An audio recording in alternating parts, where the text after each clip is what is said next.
వేదిక పైనున్న ప్రజాప్రతినిధులకి ఈరోజు ఈ కార్యక్రమానికి వచ్చినటువంటి యువతీ యువకులందరికీ పిల్లలందరినీ చూస్తూ ఉంటే చాలా జోష్ వస్తూ ఉంది, చాలా ఉత్సాహంగా ఉన్నారు. మీ అందరికీ మనస్ఫూర్తిగా నమస్కారాలు.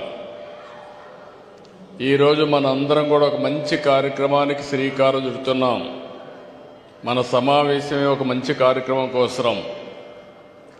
గట్టిగా చెప్పాలి, నేను డ్రగ్స్ అంటే ఏం చెప్తారు? గంజాయి అంటే డ్రగ్స్, డ్రగ్స్, డ్రగ్స్, గంజాయి, గంజాయి. యువత గొంతేమైంది? శభాష్. ఈరోజు మనం చూస్తే ప్రపంచం మొత్తం అగైనెస్ట్ డ్రగ్స్ మీద,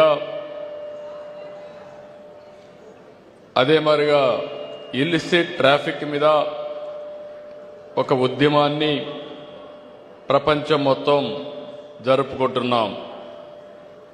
1987లో ఐక్యరాజ్య సమితి జూన్ 26ని డ్రగ్ వ్యతిరేక దినంగా నిర్వహించుకోవాలని నిర్ణయించారు. దాన్ని మనం ఏ విధంగా ముందుకు తీసుకుపోయే పరిస్థితికి వచ్చాం. నేను ఒకటే ఇక్కడుండే యువతకందరికీ విజ్ఞప్తి చేస్తున్నా, రాష్ట్రంలో ఉండే ప్రజలందరికీ విజ్ఞప్తి చేస్తున్నా. ఎన్నికల ముందు నేను చాలా విషయాలు మాట్లాడాను.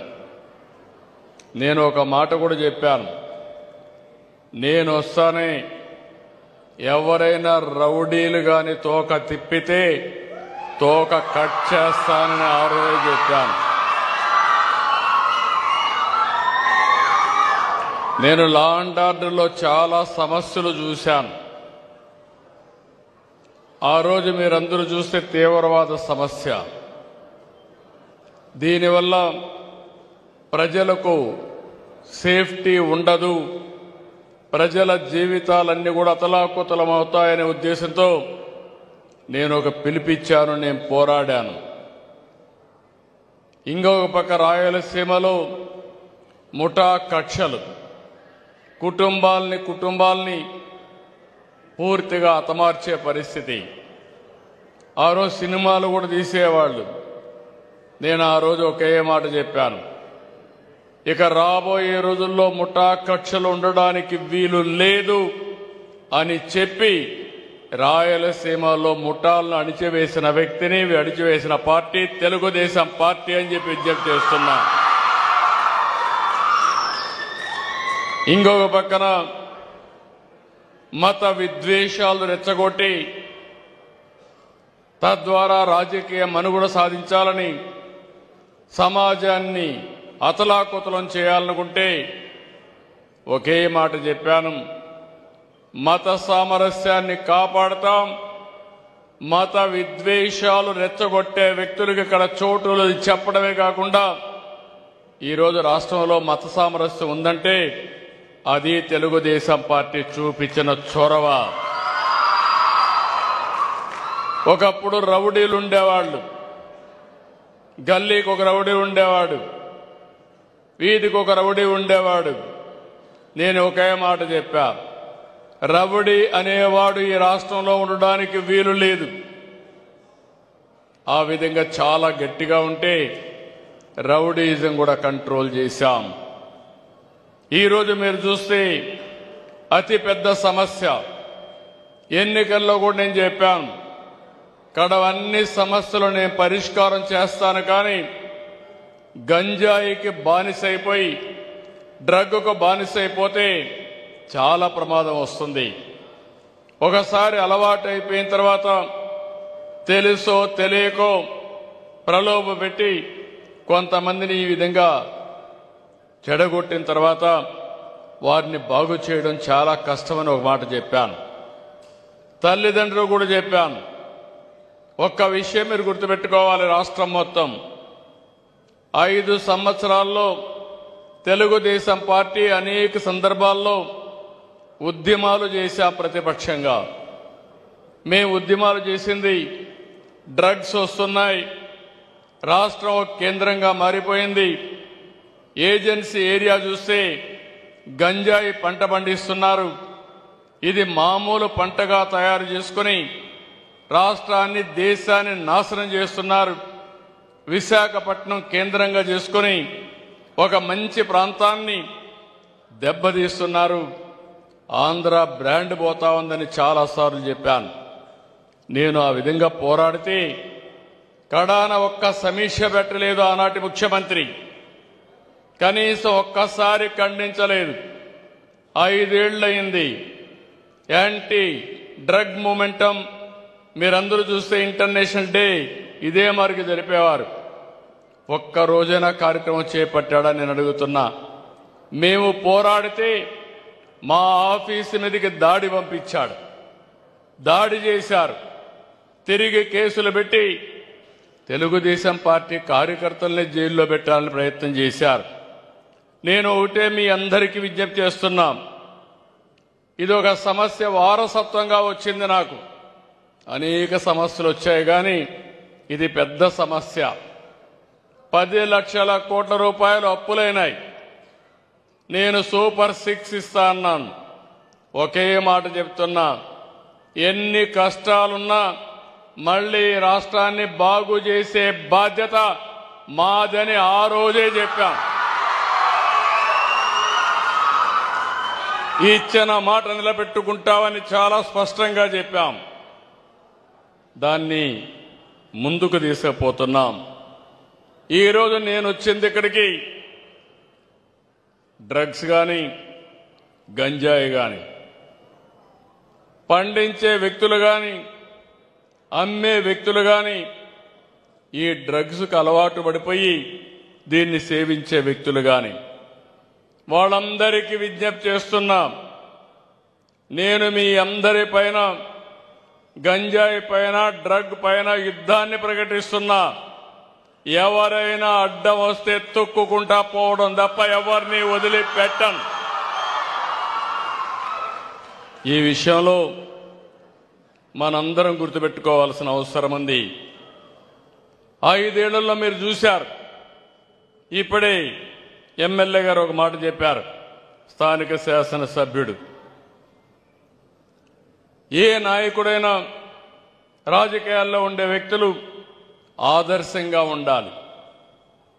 చెడును ఎక్కడ కూడా ప్రోత్సహించకూడదు, చెడు వ్యక్తులతో కలవకూడదు.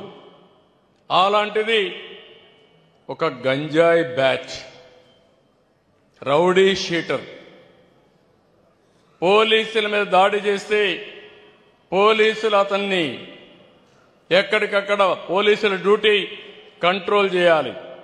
కంట్రోల్ చేస్తున్నాడని నెపంతో కొన్ని వందల మోటార్ బైకులు ఎసగిపోయి గొడవ చేసి గంజాయి బ్యాచ్కి సహకరిస్తే ఏమనాలని మిమ్మల్ని అందరిని అడుగుతున్నా. వదిలిపెట్టమంటారా అని అడుగుతున్నా. ఏంటి పిల్లలు వదిలిపెట్టమంటారని అడుగుతున్నా. రాజకీయ ముసుగేసుకుంటే అడ్డంగా రాజకీయ ముసుగు తీసి గంజాయి బ్యాచ్కి సహకరించిన వాళ్ళని ఎట్లా ట్రీట్ చేయాలనో ట్రీట్ చేసి ప్రజలకు సేఫ్టీ ఇచ్చే బాధ్యత నాదని మరొకసారి మీ అందరికీ హామీ ఇస్తున్నా. రాజకీయాలంటే తమాషా కాదు. ఈరోజు గంజాయిని నిర్మూలించడం ప్రభుత్వం ఒక్కరి బాధ్యత కాదు. ప్రతిపక్షాలు కూడా ముందుకు రండి. మీరు కూడా ప్రజా చైతన్యం తీసుకురండి, ప్రజల్ని మెప్పించండి, ఓట్లు వేయించుకోండి. కానీ ఇలాంటి తప్పుడు కార్యక్రమాలు చేసి మీరేదో రాజకీయ లబ్ధి పొందామంటే అది కుదరదని చెప్పి కూడా నేను మీకు తెలియజేస్తున్నా. మీరు ఒక్కసారి చూస్తే 2021లో దేశంలో పండించే గంజాయిలో 50% ఆంధ్రప్రదేశ్, అదే మరిగా ఒరిస్సా నుంచే పండించారు. అంటే ఇదేదో వరి పంట కాదు, లేకపోతే ప్రజల ఆరోగ్యానికి సంబంధించిన పంట కాదు. గంజాయి అనేది చాలా ప్రమాదం. అలాంటి పంటకు ఏజెన్సీ ఏరియా కేంద్రంగా చేసి దేశానికి మొత్తం పంపిస్తే, దేశమంతా కూడా రైడ్స్ చేస్తే దానికి సెంటర్గా విశాఖపట్నం ఆంధ్రప్రదేశ్ ఉందంటే చాలా బాధేస్తుంది. ఈరోజు ఇంకొక పక్క మనం చూస్తే ఈ గంజాయి కానీ డ్రగ్స్ వాడకంతో తీవ్రమైన అనారోగ్య సమస్యలు వస్తాయి. వారు శక్తిని కోల్పోతారు, ఏకాగ్రత పోతుంది, మనిషి మృగంలా తయారవుతారు. నేను ఎన్నోసార్లు చెప్పాను, డ్రగ్స్ కానీ గంజాయికి అలవాటు పడిన వ్యక్తి చాలా ప్రమాదంగా తయారవుతాడు, డిప్రెషన్ గురవుతారు, ఆత్మహత్యలు చేసుకునే పరిస్థితికి వస్తారు. ఇంకో పక్కన మీరు చూస్తే అక్కడి నుంచి బయటపడడం కూడా చాలా కష్టం వాళ్ళందరికీ. వాళ్ళు సమాజానికే పెద్ద సమస్య, తల్లిదండ్రులు కూడా పెద్ద సమస్య. వీళ్ళని కంట్రోల్ చేయలేరు. కంట్రోల్ చేస్తే కుటుంబంలో కూడా భయపడతారు. ఎందుకంటే గంజాయి తీసుకొని ఇంటికి వస్తే ఏం చేస్తాడో అని తల్లిదండ్రులు భయపడే పరిస్థితి. ఇలాంటి సమస్యలన్నీ వచ్చాయి. అలాంటి మత్తులో ఉండే వ్యక్తి పిల్లలపైన, మహిళలపైన, చివరికి తల్లిపైన, చెల్లెలపైన హింసకు దిగుతున్నారు. పసిబిడ్డలపైన దాడి చేస్తున్నారు. ఇటీవల నేను కొన్ని కేసులు చూస్తే ఏ మాటలు చెప్పాలని అర్థం కావడం లేదు. 3 సంవత్సరాల పసి పిల్లలపైన ఈ మానవ మృగాలు అత్యాచారాలు చేస్తున్నాయంటే వీళ్ళు మనుషులా అని అడుగుతున్నా మిమ్మల్ని. అలాంటి వాళ్ళని క్షమించాలని అడుగుతున్నా.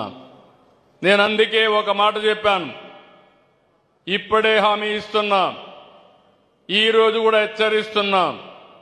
1 సంవత్సరం అందరికీ చెప్పా, ఏజెన్సీ ఏరియాలో క్లియర్గా చెప్పాను, ఎక్కడా గంజాయి పెంచడానికి వీలు లేదు. 10,000 ఎకరాల్లో గంజాయి ఉంటే ప్రత్యామ్నాయ పంటలన్నీ కూడా ఇచ్చి గంజాయిని నిర్మూలించే ప్రయత్నం చేశారు. శాటిలైట్ ద్వారా సమాచారం తెప్పిస్తున్నాం, గూగుల్ ద్వారా సమాచారం తెప్పిస్తున్నాం, డ్రోన్స్ పంపిస్తున్నాం. మీరు ఎక్కడైనా సరే గంజాయి పెంచితే మాత్రం మిమ్మల్ని వదిలిపెట్టనని హెచ్చరిస్తున్నా. ఇంకో పక్క కొన్ని దిక్కలు నేను చూస్తున్నాను, కొంతమంది గంజాయి అమ్మే పరిస్థితి వచ్చారు. మామూలు షాపుల్లో గంజాయి అమ్మక కేంద్రాలుగా తయారైపోయినాయి. ఇప్పుడు అవన్నీ కూడా మనం గట్టిగా టైటన్ చేస్తే ఇప్పుడు కొత్తగా మెడికల్ షాప్లో మత్తు పదార్థాలు అమ్మే పరిస్థితికి వచ్చారు. అంటే ఎక్కడికి పోతున్నా నాకైతే అర్థం కావడం లేదు. దీనిపైన కూడా నేనే పేరు పెట్టాను, ఈగలని. రాష్ట్రం మొత్తం ఇలాంటి వ్యక్తులపైన డేగ కన్నేశాం, 3వ కన్ను చూస్తానే ఉంటుంది. మిమ్మల్ని ఎవ్వరిని వదిలిపెట్టనని మరొకసారి హెచ్చరిస్తున్నా. మారితే మారండి, మారకపోతే ఈ రాష్ట్రంలో ఉండడానికే మీకు అర్హత లేదు. ఈ విషయం మీరు గుర్తుపెట్టుకోండి. ఎవడైనా సరే ఆడబిడ్డల జోలుకొస్తే అదే చివరి రోజు. శాశ్వతంగా మత్తు దిగిపోతుంది. ఆ విషయం కూడా వీళ్ళు గుర్తుపెట్టుకోవాలి. వెన్నెముకలో వణుకు పుట్టాలి. నేను మిమ్మల్ని కూడా ఒకటి విజ్ఞప్తి చేస్తున్నా, ప్రభుత్వం చేయాల్సిన అన్ని చేస్తాం.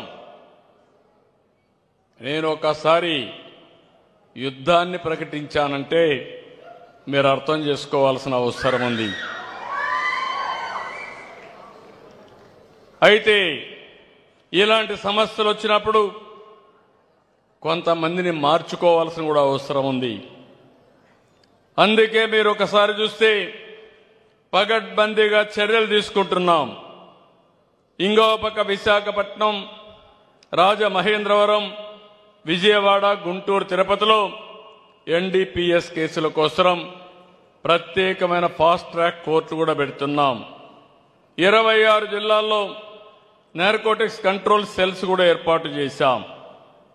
ఇప్పుడే చాలా స్కూల్స్లో కూడా మీరు చూస్తే ఈగల్ సెల్స్ కానీ ఈగల్ టాస్క్ ఫోర్స్లు కానీ 4786 పాఠశాలల్లో కాలేజీల్లో ఈగల్ క్లబ్లు కూడా ఏర్పాటు చేశాం. ఎన్నో అవగాహన సదస్సులు పెడుతున్నాం. అయితే ఇక్కడ మీరు చేయాల్సింది మీ అందరి మీద ఒక బాధ్యత ఉంది. ఇదేదో ప్రభుత్వం ఒకటే చేయాలి, మేము మాత్రం చేయమంటే చాలా కరెక్ట్ కాదు. మీకు తెలియకుండా ఏమీ జరగడం లేదు. కొంతమంది మాకెందుకు అనుకుంటున్నారు, కొంతమంది ఇదంతా కూడా సీఎం బాధ్యత అనుకుంటున్నారు. నేను చేస్తాను. నాకు సహకరించే బాధ్యత మీరు తీసుకోవాల్సిన అవసరం ఉంది. మీకు ఒకరిద్దరికి భయం ఉంటే మీరు నేరుగా నెంబర్ ఇచ్చాం. ఏదైతే ఈరోజు 1772 నెంబర్, అది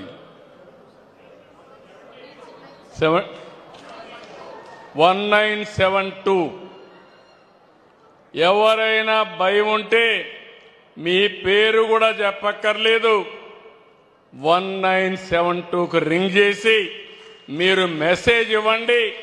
తర్వాత ఏం జరుగుతుందో చూసే బాధ్యత నాదని మరొకసారి మీ అందరికీ హామీ ఇస్తున్నా. చేస్తారా అని అడుగుతున్నాం. నమ్మకమేనా అడుగుతున్నా. జాతిని కాపాడుకుంటామా లేకపోతే వదిలేద్దామా అని మిమ్మల్ని అడుగుతున్నా. నమ్మకమేనా అని మిమ్మల్ని అడుగుతున్నా.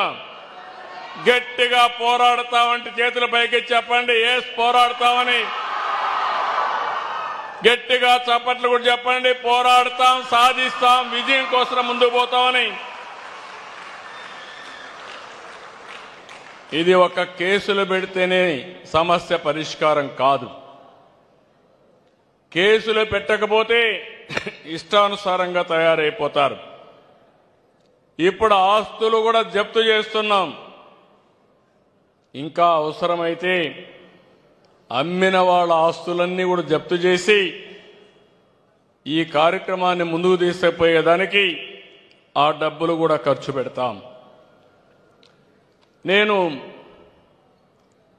ఎక్సైజ్లో మద్యం అమ్మకంలో వచ్చే ఆదాయంలో 2% దీనికోసం ఖర్చు పెడుతున్నాను. ఈరోజు ఆ 2% పెట్టి ప్రజల్లో ఏ విధంగా మార్పు తేవాలి, వాళ్ళని ఏం చేస్తే మారుస్తాం, ప్రచారం ఏ విధంగా చేయాలో దానికోసం ఈ డబ్బులు ఖర్చు పెట్టే పరిస్థితికి వచ్చాం.